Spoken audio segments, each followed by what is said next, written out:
तो कैसे हैं आप लोग? अगर मैं आपसे पूछूं कि इस ग्लोब में आपको एक लोकेशन तलाशनी है कि भारत के पड़ोस में कौन कौन रहता है, क्या आप आसानी से तलाश लेंगे?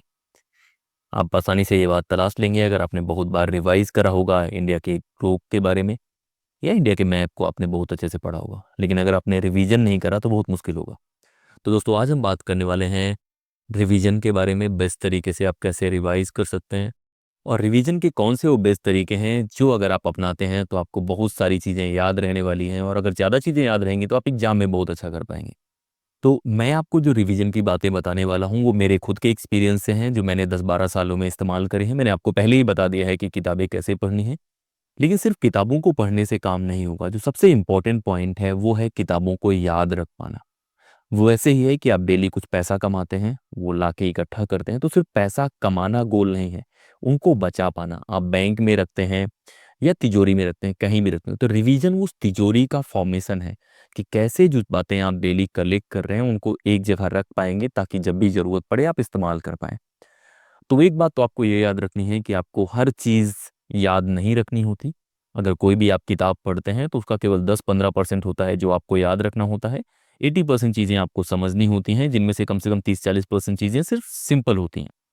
तो आपको रिवाइज करने में सबसे इंपॉर्टेंट वही है कि अगर आपने सोना रखा है तो सोना को ज़्यादा प्रोटेक्ट करेंगे, कुछ और चीज़ रखी है तो उसे कम प्रोटेक्ट करेंगे, तो आपका ब्रेन भी वैसे ही फंक्शन करता है। तो जो मैं आपको बताने वाला हूँ वो ज़्यादातर जो न्यूरो साइंस की लेटेस्ट रिसर्च है उन पे आधारित है, और उनकी जो टेक्निक्स हैं उसका इस्तेमाल करके मैं आपको तरीके बताऊंगा। उन तरीकों को ध्यान से सुनना, और एक एक तरीका सुनना भी, इस्तेमाल करना। पहले 10 दिन 15 दिन यूज करोगे तो समझ में नहीं आएंगी, लेकिन उसके बाद रिजल्ट आना शुरू होगा। एक बार रिजल्ट आना शुरू होगा तो आपकी लाइफ बदलना भी शुरू हो जाएगा। तो एक एक करके देखने की कोशिश करते हैं। पहले तो आपको रिवीजन का पर्पस पता होना कि आप क्यों रिवाइज करते हैं। रिवाइज करने का गोल ये है कि एक बार आपने कोई बात पढ़ ली, 2 बार पढ़ ली, उसको रिवाइज करके आपको उसको परमानेंट मेमोरी में डालना है। लेकिन मेमोरी ऐसे वर्क नहीं करती। मेमोरी का गोल होता है कुछ चीज़ों को रिटेन करना, लेकिन वो सारी चीज़ों को रिटेन नहीं करता। वो कुछ चीज़ों को रिटेन करता है, कुछ चीज़ों को लॉन्ग टर्म में डाल देता है, कुछ चीज़ों को शॉर्ट टर्म में डाल देता है। तो एक बार आप ब्रेन को बहुत अच्छा से समझ लेंगे, तब आप रिवाइज कैसे करेंगे वो समझ लेंगे। तो जो लेटेस्ट थेरीज हैं उसमें बहुत सारी टेक्निक्स होती हैं जो रिवीजन के बारे में बताती हैं। आप सब बहुत सारे एग्जाम्स की तैयारी कर रहे होंगे, UPSC, net, JRF, SSC, NDA, सब अलग अलग एग्जाम की तैयारी कर रहे होंगे। 10-12 घंटे 15 घंटे पढ़ते भी होंगे। लेकिन सिर्फ पढ़ने से नहीं होता, आपको रिवीजन का जो लेटेस्ट टेक्निक है वो आप इस्तेमाल करेंगे तो शायद आपको 10-12 घंटे पढ़ने की जरूरत भी ना पड़े। बहुत सारे ऐसे टॉपर्स हैं जो बोलते हैं 8 घंटे पढ़ते हैं। वो लोग ये टेक्निक्स यूज करते हैं। बहुत बार हमें पता होती है, बहुत बार हमें पता नहीं होती। तो सबसे पहली बात यह है कि रिवीजन सबसे इंपॉर्टेंट। ज्यादातर बच्चे क्या गलती करते हैं कि वो रिवीजन को ध्यान ही नहीं देते। उनको लगता है कि सिर्फ नया पढ़ते जाना ही गोल है। नहीं, आप डेली बहुत ज्यादा पैसे कमाए, एक दिन 500 कमाए, किसी ने 1000 कमाए, किसी ने 10,000 कमाए, तो 10,000 भी जिस दिन आपने कमाया है वो भी शायद जो आपका ओवरऑल है उससे ज्यादा नहीं है। तो हर दिन कमाने का गोल यही कि आप उसको इकट्ठा करें। तो जो भी आप कमाएं उसे आपको रिवाइज करते रहना है। जो भी आप पढ़ाई में कमाते हैं उसको आपको रिवाइज करना है। तो सबसे बड़ी मिस्टेक जो बच्चे करते हैं, उनको लगता है रिवीजन में कोई नई चीज नहीं है। भाई, आपको नई चीज लानी ही नहीं है। नई चीज एक लिमिट तक पढ़ी जाती है, हर बार नया ही थोड़ी पढ़ोगे। जो पुराना पढ़ा हुआ है उसको रिटेन भी करना है। तो अपने दिमाग में ज्यादातर बच्चों को मैंने जो गलती करते देखा है कि वो लोग रिवीजन को उतना टाइम नहीं देते हैं। तो रिवीजन को जो मैंने टाइम बताया है कि जो आपका पीक टाइम है, सबसे इंपॉर्टेंट टाइम है, कंसंट्रेशन जिसमें बहुत हाई है, वो टाइम कहीं ना कहीं आपको रिवीजन को देना है, और रिवीजन को प्रायोरिटी पे रखना है। वो बच्चे जो टॉप करते हैं वो वही हैं जो रिवीजन को प्रायोरिटी पे रखते हैं। पहली बार सब पढ़ते हैं, कोई भी सिलेबस उठाएगा बिना सिलेबस खत्म करे नहीं जाएगा। सबसे इंपॉर्टेंट वो है कि आप रिवाइज कितनी बार करते हैं। उसमें स्पीड भी मैटर करती है, बहुत सारे तरीके मैटर करते हैं। अब रिवीजन की जो टेक्निक्स है उसके बारे में बताता हूँ। रिवीजन में पढ़ते कैसे हैं उसके बारे में बता दूंगा मैं आपको। पहली टेक्निक होती है जिसे हम बोलते हैं स्पेस्ड रिपीटिशन। इसका मतलब है कि आप एक रेगुलर इंटरवल के बाद अगर रिवाइज करते हैं किसी चीज को, तो आपका जो ब्रेन है उसे परमानेंट मेमोरी में डाल देता है, उसे बहुत अच्छे से याद रखता है। सिंपल एक तरीका याद करते हैं कि मान लीजिए कोई चीज मैंने आज पढ़ी है पहली बार। अब मैंने आज पढ़ा है पहली बार, और अगर इसको मैं फिर छोड़ देता हूँ, 1 महीने बाद पढ़ता हूँ, तो आज पढ़ने का ज़्यादा फायदा नहीं होगा, क्योंकि तब तक मेरे ब्रेन से लगभग 90% 95% इन्फॉर्मेशन चली जाएगी। मुझे याद भी नहीं रहेगा कि मैंने पहले क्या पढ़ा था। ये बहुत बार कब होता है कि आप कोई डिफिकल्ट टॉपिक पढ़ने की कोशिश कीजिए। आसान टॉपिक पढ़ने में आपको ज़्यादा वक्त नहीं लगता, लेकिन कोई डिफिकल्ट टॉपिक, खासतौर पे इकोनॉमिक्स हो गया, जियोग्राफी हो गया, वो आप पढ़ेंगे तो उसमें कॉन्सेप्चुअल चीज़ें होती हैं। तो मान लीजिए कि आज आपने पढ़ा कोई कॉन्सेप्चुअल चीज़ टफ है, अल नीनो क्या है, लॉ नीनो क्या है, या इस तरह की जो चीज़ें आपने पढ़ी, आपको आज तो समझ में आ गया। अगर आपने उसको 2 दिन बाद, 1 दिन बाद रिवाइज नहीं करा, जो अंडरस्टैंडिंग आपके ब्रेन ने बनाई है वो कहीं ना कहीं गायब हो जाएगी। तो जैसे ही आपको समझ में आ गया है, आपको कोशिश करना है दोबारा अपने ब्रेन को रीवायर कर देना है ताकि वो चीजें याद रहें। तो ये वहां पे वर्क करता है। तो आपको करना क्या है कि मान लीजिए आज आप कोई चीज पढ़ते हैं, तो आज आपने वो पहली बार पढ़ा है, कोशिश करें कि दूसरे दिन आप उसको सेकेंड रीडिंग करें और तीसरे दिन आप रिवाइज करें। मतलब आज पढ़ा, फिर कल पढ़ा, फिर परसों उसको पढ़ा है, लेकिन स्पीड में फर्क आएगा। जैसे आज आप 1 घंटा लगाते हैं तो कल आधा घंटा लगेगा, परसों 15 मिनट लगेगा। तो ये एक तरीका हो सकता है। इसको और कैसे यूज कर सकते हैं कि मैं जैसे पढ़ता हूँ या मैं बताने की कोशिश कर रहा हूँ कि मान लीजिए डे 1 आज है, 3 दिन बाद आप रिवाइज कीजिए सुबह सुबह, और 3 के बाद फिर 7 दिन बाद रिवाइज कीजिए रेगुलर वही चीज, और फिर 15 दिन के बाद, मतलब जो अभी आज पढ़ा है 3 दिन बाद पढ़ना है, फिर उसको 7 दिन बाद पढ़ना है, फिर 15 दिन बाद पढ़ना है, और फिर 15 दिन के बाद साइकिल चलते रहना चाहिए कि लक्ष्मीकांत 10 चैप्टर 15 दिन बाद पढ़ो, फिर 1 महीने बाद। तो ये एक रेगुलर साइकिल बना लो, ऐसे नहीं कि 1 दिन 3 दिन 7 दिन 15 दिन 30 दिन। इस तरह से आपको रिवाइज करेंगे, एक इंटरवल के बाद ब्रेन को फिर से रिवायर करने का मौका मिलता है, और ब्रेन बहुत अच्छा रिकॉल करता है, बहुत ज्यादा याद करता है। जो स्पेस्ड रिपीटिशन है उससे ब्रेन में एक मेमोरी क्रिएट होती है और वो कहीं ना कहीं परमानेंट सिचुएट हो जाती है और आपके लिए आसान हो जाता है। ये तो पहली टेक्निक हो गई। जो दूसरी टेक्निक है वो है एक्टिव रिकॉल। अब ये कैसे वर्क करता है उसको मैं बताने की कोशिश करता हूँ कि बहुत बार आप कोई चीज पढ़ते हैं, तो जैसे आप स्पेस रिपीटिशन क्या करेंगे, एक बार पढ़ा, 2 बार पढ़ा, तीसरी बार रिवाइज कर रहे हैं, रेगुलर रिवाइज कर रहे हैं। लेकिन बहुत बार आप नोट्स लेके पढ़ने की कोशिश करते हैं। कोशिश कीजिए कि आप बिना नोट्स के उन चीज़ों को कनेक्ट करने की कोशिश कीजिए कि किस पेज में क्या था, पहले कौन सा टॉपिक आया था, दोबारा कौन सा टॉपिक आया था। और अगर आप वॉक करते हैं, आपकी फिटनेस भी अच्छी होगी और उस वक्त आप एक्टिव रिकॉल करने की कोशिश कीजिए। शाम को वॉक कर रहे हैं तब आप सुबह से लेके क्या पढ़ा है उसको रिकॉल करने की कोशिश कीजिए। तो ब्रेन पे जोर पड़ता है। जोर पड़ने से क्या होता है, जब उसके ऊपर ज़्यादा जोर डालोगे तो वो कहेगा ले लो भाई जवाब ले लो। तो उससे आपका ब्रेन रिवायर होता है, उससे बहुत याद होता है। और इसका एक फायदा ये है कि बहुत बार आपका ब्रेक लेने का मन करता है कि यार बैठे बैठे मैं थक गया हूँ, मेरी कमर दर्द कर रही है, कुछ कर रहा है। उस समय आप खड़े होकर वॉक करते हुए, घूमते हुए, कहीं बैठे हैं, कहीं मेट्रो में ट्रेवल कर रहे हैं, कहीं ट्रेवल कर रहे हैं, तो एक्टिव रिकॉल बहुत इंपॉर्टेंट है। कि मान लीजिए मैं देखना चाह रहा हूँ कि मुझे फंडामेंटल राइट्स के बारे में कितना याद है, तो मैंने शायद 15-20 दिन 1 महीने से कोई किताब टेस्ट नहीं करी होगी लक्ष्मीकांत। तो मैं सबसे पहले याद करूंगा कि इंडियन कॉन्स्टिट्यूशन में कौन से पार्ट में है, तो आएगा पार्ट 3 में है। फिर मैं याद करूंगा कि ये कितने आर्टिकल से है, 13 से शुरू होता है 35 तक, चलो 2 लेवल याद हो गया। तीसरे लेवल पे कि किस आर्टिकल में क्या है, फिर मैं बताऊंगा 14, 15, 16 इक्वलिटी है, 17 भी इक्वलिटी है, 18 भी शायद इक्वलिटी है। लेकिन उसके बाद फिर फ्रीडम की बातें होंगी, 19 हो गया, 20 हो गया, 21 हो गया, अब 22 के ऊपर मैं कंफ्यूज हो सकता हूँ। फिर 23 और 24 शायद एक्सप्लॉइटेशन के बारे में है। 25 से 28 रिलीजन के बारे में है, फ्रीडम के बारे में है। फिर 29-30 माइनॉरिटी राइट के बारे में है। फिर 32 जो है वो आत्मा कहा जाता है, जहाँ पे सुप्रीम कोर्ट हम जा सकते हैं, हमारे फंडामेंटल राइट का हनन होता है। तो ये मैंने अभी रिकॉल करने की कोशिश करी है। तो इसमें देखेंगे कि मैं 2 लेवल तो क्लियर कर गया हूँ, लेकिन तीसरे लेवल पे मुझे थोड़ा कंफ्यूजन हो रहा है। मुझे कंफ्यूजन कहाँ पे हो रहा है, आर्टिकल 22 में फंस गया हूँ, थोड़ा सा फंस गया हूँ। तो अब मैं दोबारा जब भी आर्टिकल 22 पढ़ूंगा तो मैं फिर से याद करूंगा। तो ऐसे बैठे बैठे रिकॉल करो। जैसे जियोग्राफी में पढ़ोगे तो पहला चैप्टर कौन सा है, दूसरा चैप्टर कौन सा है, तीसरा कौन सा है। इस तरह से करोगे तो ज्यादा बेटर आप रिवाइज कर पाओगे, याद कर पाओगे, और बिना नोट्स के करना है इसको। ये दूसरा तरीका हो गया अगर आपको रिवीजन करने का मन करता है। जो भी टेक्निक्स मैं बताने की कोशिश कर रहा हूँ उनको ध्यान से सुनो और उनको रिलेट करो। मतलब ये थोड़ा सा है, बहुत ज्यादा नहीं करना है। और अगर आपको कोई ऐसा काम करना है, कोई ऐसी जॉब निकालनी है जो आपके पास नहीं है, तो आपको कुछ काम वैसे करने पड़ेंगे जो आप पहले नहीं करते थे। आपको टाइम बेस्ट तरीके से तभी यूटिलाइज हो पाएगा जब आप जो टेक्निक्स मैं बता रहा हूँ उसको फॉलो करने की कोशिश करो। और अगर आपको नहीं पसंद आ रही टेक्निक्स तो मैं कह रहा हूँ कि 10 दिन फॉलो करो बस। ऑलरेडी आप पढ़ रहे हो, अगर आप बहुत अच्छी सिचुएशन में हो, सब कुछ याद हो जा रहा है, तो आप यहाँ वीडियो नहीं देख रहे होते। आप इसलिए देख रहे हो क्योंकि आपको जरूरत है। अगर आपको जरूरत है तो 10 दिन ये टेक्निक यूज करके देखो। अगर फर्क नहीं आएगा तो कमेंट करके बताना, अगर फर्क आ जाएगा तो थैंक यू लिख के भेजना। तो ये करना है, ये दूसरी टेक्निक। तीसरी जो टेक्निक है उसे मैं ब्रेक टेक्निक बोलता हूँ। ब्रेक करने का मतलब है कि ब्रेन जो है वो काफ़ी अलग तरीके से फंक्शन करता है, काफ़ी कंपार्टमेंट बनाता है। मान लीजिए कि हम साइंस पढ़ रहे हैं तो एक अलग डिपार्टमेंट बना देगा। जैसे सोचो कि ब्रेन बहुत अच्छा ब्रेन है हम लोग का।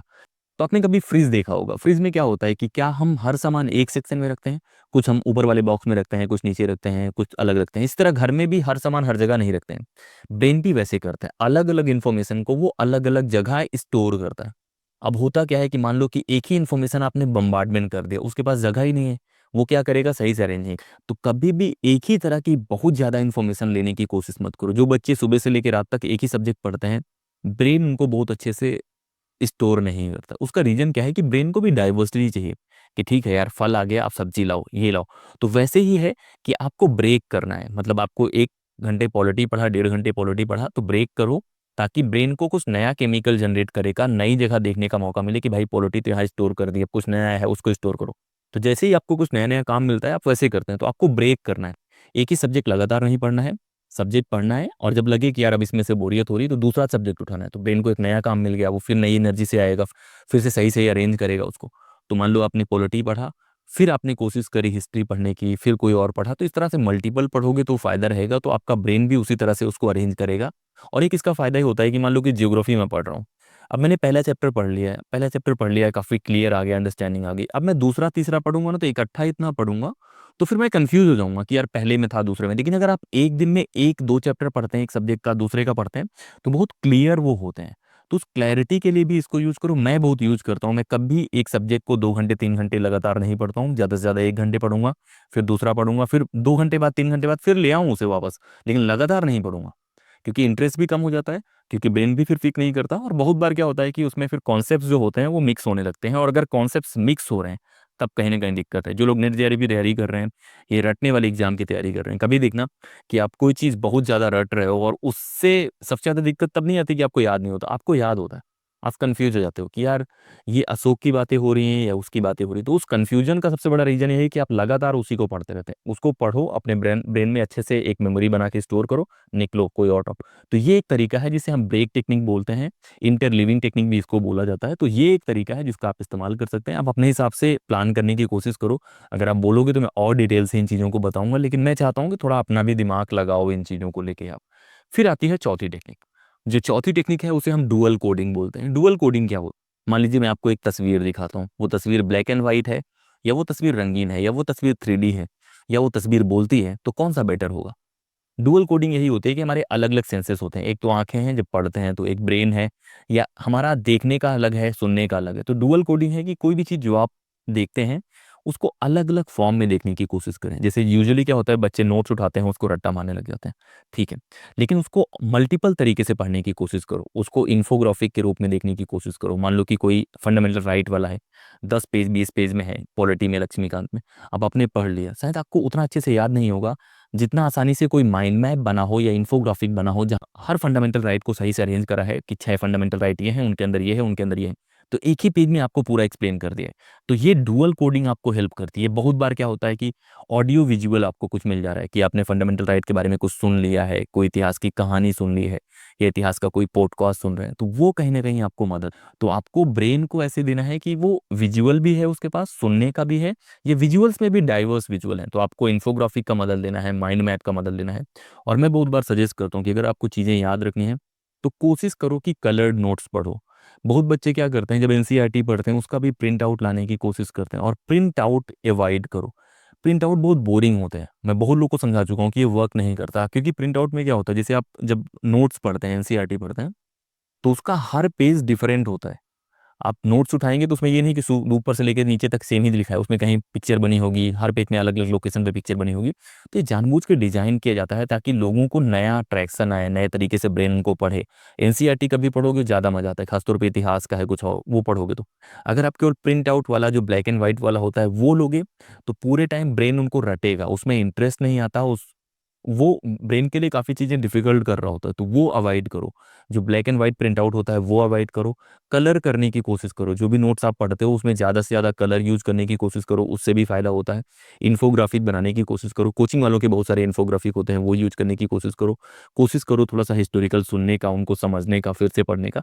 तो ये ब्रेन को एक मौका देता है चीज़ों को सही से अरेंज करने का, कि एक बार अरेंज कर दिया है, अच्छा ये वाला तो इसमें का था, ये वाला इसमें था, तो वो अरेंज करता रहेगा और ज़्यादा बेहतर तरीके से आप समझ जाएँगे। तो ये तो चौथा तरीका हो गया। अब मैं आपको बताने वाला हूँ पाँचवा तरीका। पाँचवा जो तरीका है उसे हम फिनमैन टेक्निक बोलते हैं, मतलब आपको एक्सप्लेन करना होता है। वो मेरा फेवरेट तरीका है क्योंकि मैं एक्सप्लेन करना पसंद करता हूँ। मान लीजिए कि मुझे फंडामेंटल राइट पढ़ना है। अब उसके लिए सब 2 तरीके हैं कि एक मैं जाऊँ पढ़ूँ सारी चीज़ जो कि मैं पढ़ूँगा। दूसरा है कि मुझे याद कैसे बेहतर होगा। मुझे ज़्यादातर चीज़ें याद कैसे हुई हैं वो मैं बताता हूँ, कि मैंने लगभग 2 साल पहले 3 साल पहले लक्ष्मीकांत पढ़ना एकदम से बंद कर दिया। लेकिन अभी भी जब मुझे वीडियो बनाना होता है मैं एक बार कुछ देखता हूँ, उसके बाद मैं एक्सप्लेन करने की कोशिश करता हूँ। जैसे मैं भी आपको एक्सप्लेन कर रहा था फंडामेंटल राइट्स के बारे में। तो जब मैं एक्सप्लेन करता हूँ तब ज़्यादा बेहतर मुझे लगता है कि मुझे चीज़ें आ जाती हैं। तो आप एक्सप्लेन करने की कोशिश करो। कोई भी चीज़ आपको नहीं समझ में आ रही, आप पढ़ो, आपका ब्रेन पिक करेगा, लेकिन जब आप एक्सप्लेन करते हैं एज ए टीचर, आपको चीज़ें बहुत बेहतर नज़र आने लग जाती हैं। तो जैसे इस ग्लोब को ही लेने की कोशिश करें, तो मान लो कि मैं अफ्रीका का मैप देखना चाहता हूँ कि इसपे नॉर्थ में कौन-सा है, साउथ में कौन-सा है। तो जब तक मैं पढ़ूँगा शायद मुझे याद ना हो, लेकिन मैं आज आपको बताना चाहता हूँ कि ठीक है, नॉर्थ में ये कंट्रीज़ हैं या इंडिया के बगल में पाकिस्तान है, बांग्लादेश है, नीचे इंडियन ओशियन है, ये सारी चीज़ें अगर मैं बताने लग जाऊँ, तो एक्सप्लेन करते-करते मुझे बहुत सारी चीज़ें पता लग जाए। तो रिवीजन का एक तरीका एक्सप्लेन करना भी है, और उसको आप तभी कर पाएँगे जब आपके पास गैंग होगी। बहुत बार बहुत लोगों को ये लगता है कि दूसरे की मदद करनी चाहिए कि नहीं करनी चाहिए। मेरा है कि जब भी आपको मौका मिले कोई चीज़ एक्सप्लेन करने का, आपको करना चाहिए। मेरा एक दोस्त था जो आईआरएस है और बहुत अच्छी रैंक थी उसकी और पढ़ने में बहुत अच्छा था। उसका बहुत अच्छा तरीका था एक्सप्लेन करने का, और वो बहुत अच्छा एक्सप्लेन करता है। मतलब कोई भी चीज़ वो, मतलब अगर मैं उसे समझाऊँ कि हाँ, ये ऐसे होता है, तो वो शायद मुझसे बेहतर दोबारा मुझे एक्सप्लेन। तो ये टेक्निक आनी चाहिए और ये बहुत वर्क करती है, और जो लोग इसको कर पाते हैं, सबसे डिफ़िकल्ट यही लगती है मुझे। क्योंकि हम सब पढ़ लेते हैं, लेकिन हमें बहुत डिफ़िकल्ट लगता है, यार इसको एक्सप्लेन करना है, कौन करे? लेकिन आपको ये सारी टेक्निक्स अपनानी पड़ती। तो जितनी भी टेक्निक्स मैंने आपको बताई, उनमें सबसे पहली जो है, वो है स्पेस्ड रिपिटिशन की, बार-बार रिवाइज़ करना है, बार-बार रेगुलर इंटरवल में आपको रिवाइज़ करना है। उसके बाद वाला जो है वो एक्टिव रिकॉल है कि आपको वॉक करते हुए बिना नोट्स देखे आपको याद करना है। तीसरा है इंटरलीव करना है या ब्रेक क्रिएट करना है सब्जेक्ट्स के बीच में। चौथा है डुअल कोडिंग के बारे में मैंने बता दिया। पाँचवा जो है वो है एक्सप्लेन करने वाला टेक्निक कि आप छोटे बच्चे को एक्सप्लेन कर रहे हैं, उससे भी होगा। ये सारी बातें तो हो गई रिवीजन की टेक्निक्स के बारे में, आप कैसे अपनी मेमोरी को बेटर करेंगे उसके बारे में। कुछ और बातें आपको याद रखनी हैं जो इन जनरल काम आती है। पहला है कि रिवीजन को जो टाइम देंगे आप, वो आपका बेस्ट टाइम होना चाहिए। मतलब बहुत बच्चे क्या गलती करते हैं, यार रिवाइज़ ही तो करना है, कभी कर लेंगे। नहीं, क्योंकि रिवीजन में बहुत ज़्यादा इन्फॉर्मेशन आपको स्टोर करनी होती है, तो आपका जो बेस्ट टाइम है उसको देने की कोशिश करो। दूसरा है कि रिवीजन करने के लिए नोट्स जो भी आप ले रहे हैं, मल्टीपल नोट्स कभी मत लेना। ज़्यादा बच्चे क्या करते हैं कि हिस्ट्री का एक ये भी किताब ले लिया, वो भी किताब ले लिया। कोई भी टॉपर सजेस्ट नहीं करेगा, कभी मत करना। एक से पढ़ो, उसी को बार-बार पढ़ो, ऑथेंटिक किताब लाओ और उसी से पढ़ने की कोशिश करो, क्योंकि ब्रेन सिर्फ़ फैक्ट्स याद नहीं रखता, वो किताब के पेजेज़ भी याद रखता है, कभी ध्यान देना। और इसी वजह से मैं बहुत लोगों को सजेस्ट करता हूँ कि ऑनलाइन रिवाइज़ करने की कोशिश मत करो। नोट्स का हार्ड कॉपी होना चाहिए। जैसे मैं अभी बताऊँ कि मैं यहाँ पे नोट्स है मेरे पास। अब इसका जो पहला पेज है और दूसरा पेज है, जब भी आप ऑनलाइन पढ़ेंगे वो सेम लगेगा, लेकिन यहाँ पे सेम नहीं है। इसका जो पहला पेज है, दूसरा पेज है, दूसरा पेज है, क्योंकि दूसरा पेज पहले वाले के थोड़ा बाद आता है। ये ब्रेन पिक करता है, अगर आप अपने ब्रेन को नहीं समझ पा रहे हैं तो दिक्कत है। तो कोशिश करो कि ऑनलाइन की जगह हार्ड कॉपी लाओ, उनको फ़ील करो, पढ़ो, उनको फ़ोल्ड करो, और किताबें आपकी हैं। किताबों की सबसे अच्छी रिस्पेक्ट तब होती है जब आप उनको पढ़ते हैं, समझते हैं। किताबों की सबसे अच्छी रिस्पेक्ट ऐसे-ऐसे करके नहीं होती। आप पूछ सकते हैं, आपका वो पर्सनल हो सकता है, लेकिन उससे बेहतर है कि आप उन किताबों को पढ़ें, समझें और एक्सप्लेन करें। तो किताबों में टिक करो, मैं पसंद करता हूँ टिक करना, क्योंकि गोल है मुझे याद होना चाहिए। और किताबें मैंने शायद इसी पर्पज़ के लिए ली हैं कि मैं एग्ज़ाम क्रैक कर पाऊँ। तो उस एग्ज़ाम में अगर मदद करेंगी, तो आप टिक करो, अलग-अलग कलर से टिक करो, जैसे भी आपको कंफ़र्टेबल लगता है, किताबों पे लिखने की कोशिश करो। वो किताबों में अगर आप लिखते हैं, तो वो पर्सनल हो जाता है। अगर आप कहीं कुछ लिख देते हैं, तो वो चीज़ें आपका ब्रेन अलग तरीके से, क्योंकि आपने क्रिएट करा है। मतलब दीवालों पे नहीं लिखना है, जैसे जाते हैं लवर्स और वो सब लिखते रहते हैं ऐतिहासिक, वो सब नहीं लिखो, अपनी किताबों पे लिखो, अपनी किताबों पे लिखो। सार्वजनिक जगहों पे मत लिखो, लेकिन अपनी किताबों पे लिखो। तो इंटरेस्ट जगाना है, रिवीजन को बेस्ट टाइम देना है। पीडीएफ की जगह कोशिश करो कि हार्ड कॉपी लाओ, उसे पढ़ने की कोशिश करो, और माइंड मैप, इन्फोग्राफिक और जो भी लेटेस्ट टेक्निक्स हैं उनका इस्तेमाल करो। और अगर ये सारे काम आप करते हैं, तो ये मैं गारंटी लेता हूँ कि आपकी लाइफ बदलने वाली है। आपको रिवीजन करने में अगर मज़ा आने लग जाएगा, उससे बेहतर कोई काम नहीं। सबसे बोरिंग काम है, क्योंकि आप वो पढ़ रहे होते हो जो ऑलरेडी पढ़ा हुआ है। मैं बोल रहा हूँ कि रिवीजन सबसे बोरिंग है, क्योंकि आप ऑलरेडी उसको पढ़ चुके हो, फिर क्यों पढ़ना है? बहुत बार लगेगा। लेकिन 1 महीने रिवाइज़ नहीं करोगे, 10 दिन रिवाइज़ नहीं करोगे, तो फिर से ज़ीरो से शुरू करोगे। तो उससे बेहतर है कि जो पढ़ा है उसको फिर से स्टोर किया जाए, एक बैंक बनाया जाए और रिवाइज़ करके होम कर सकते हैं। तो इसी तरह की वीडियोज़ मैं लाता रहूँगा। अगर आपके पास और भी कोई सवाल है, तो आप वो सवाल पूछ सकते हैं। अगर आपके पास कोई फीडबैक है, कोई बात कहनी है, आप कमेंट करके कह सकते हैं। और आपको एक बात कमेंट करनी है कि आप इनमें से कौन-सा टेक्निक ऑलरेडी यूज़ कर रहे हैं। वो भी कमेंट करके बताओ कि ऑलरेडी 5 में से कौन-सी टेक्निक आप यूज़ कर रहे हैं, कितनी इफ़ेक्टिव है, और बहुत सारे सवाल आप पूछ सकते हैं। मुझे पसंद है जब आप सवाल पूछते हैं, कोई चीज़ डिमांड करते हैं, तो मुझे लगता है कि हाँ, आप वीडियो देख रहे हैं, एंगेज कर रहे हैं। तो इसी तरह के वीडियोज़ मिलते रहेंगे। इस वीडियो में इतना ही, लगातार हम लोग ऐसे वीडियोज़ लाते रहेंगे। आपका काम है सब्सक्राइब करना, आपका काम है पढ़ना, आपका काम है रिवाइज़ करना, और एक इम्पोर्टेंट काम सब्सक्राइब करना भी है, क्योंकि अगली बार कोई वीडियो आया, मिस हो गया, आपको 1 साल और लग गया एग्ज़ाम निकालने में, तो बुरा तो है। तो रिवाइज़ करने के साथ-साथ सब्सक्राइब भी करो, बाकी लोगों से शेयर भी करो, अगर वीडियो आपको पसंद आता है, आपको लगता है किसी आपके दोस्त के काम आ सकता है, या आपकी फैमिली में किसी को काम आ। इस तरह के वीडियोज़ हम लोग लाते रहेंगे और आपको ऐसे ही चीज़ों के बारे में बताते रहेंगे।